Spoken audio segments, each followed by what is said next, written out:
handsome.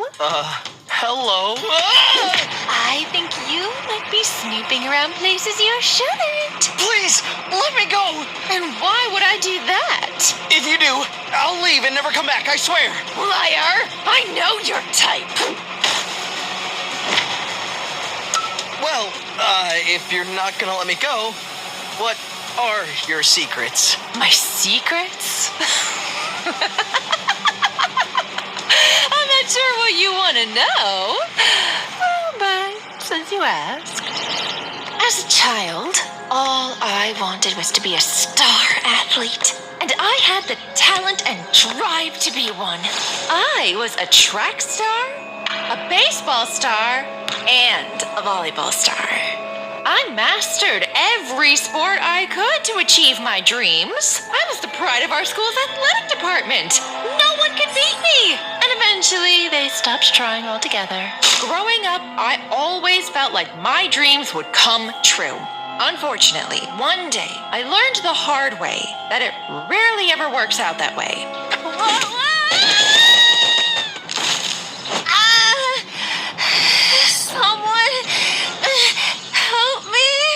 No one even knew I was out there. I was too hurt to get up, and I was sure no one would come looking for me. Until, out of nowhere, the school nurse found me. She saved my life. I was injured pretty bad. Of course, I needed more help than the school nurse could provide. But she carried me all the way to her office because I couldn't walk. She took care of me until the ambulance arrived. But it turned out that the injury was too bad for me to continue my sports journey. I had to give up everything I'd always dreamed of.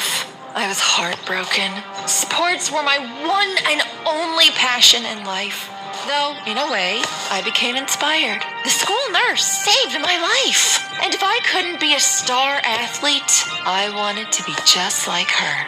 So, I went to nursing school in hopes to do for others what she did for me. And the perfect opportunity arose. A local kindergarten hiring for a school nurse? It's exactly what I was looking for! It almost felt too good to be true. Silly me. If only I knew then what I know now. But not knowing any better, I went to the kindergarten for my interview. And that's where I met him.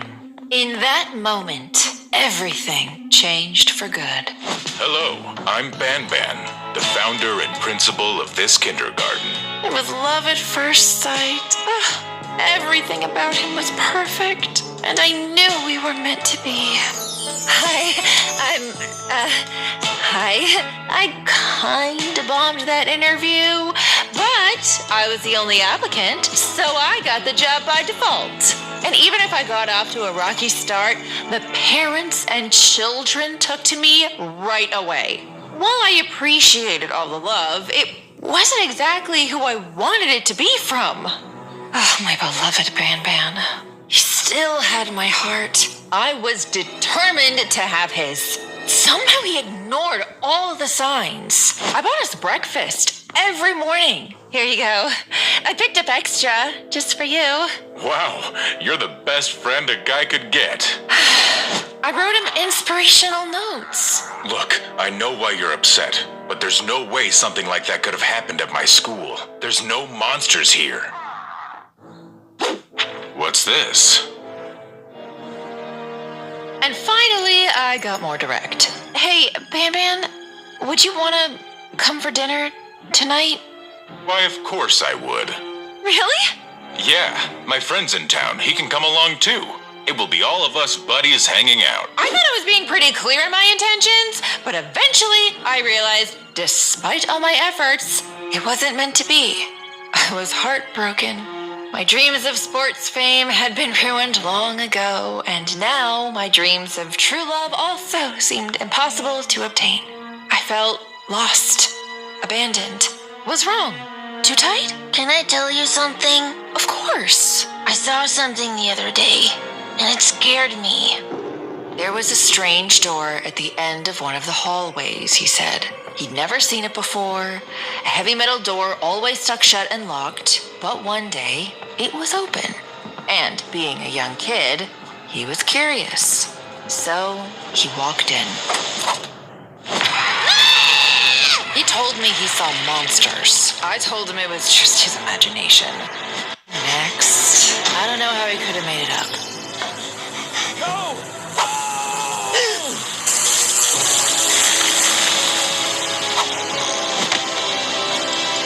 I hoped he just imagined it, but I had a bad feeling. Because the next day, Marcus's parents pulled him from Banban's kindergarten, and he wasn't the only one. One by one, Banban's kindergarten became a shell of its former self as children kept leaving with no explanation. Banban!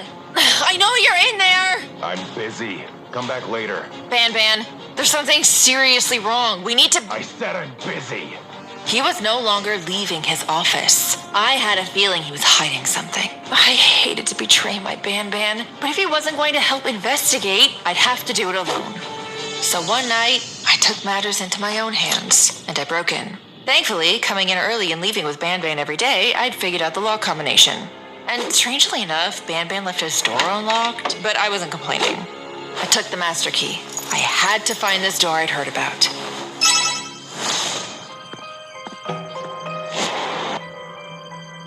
Well, there you go. No monsters after all. Though, this thing is pretty creepy. Now, manners. No need to be afraid. It's me, your Banban. You're not my Banban! What happened to you? Allow me to show you. I shouldn't jump on my ankle, but I guess I have no choice. Huh? Banban, I don't know what happened to you, but you're still the same Banban I knew. You're good at heart, you love people, you love children. You never let me get hurt.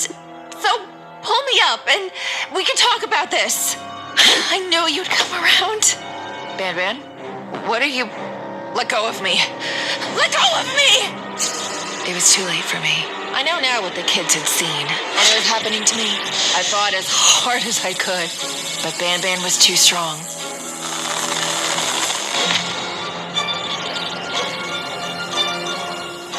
But if he did that to you against your will, why would you want that to happen to me? Like you said to him, you wanted to help people. You're good at heart. That was then. Now I've grown fond of this new body. And besides, it means I get to be alongside my Banban forever. He did save my life after all. And what more could I want than that?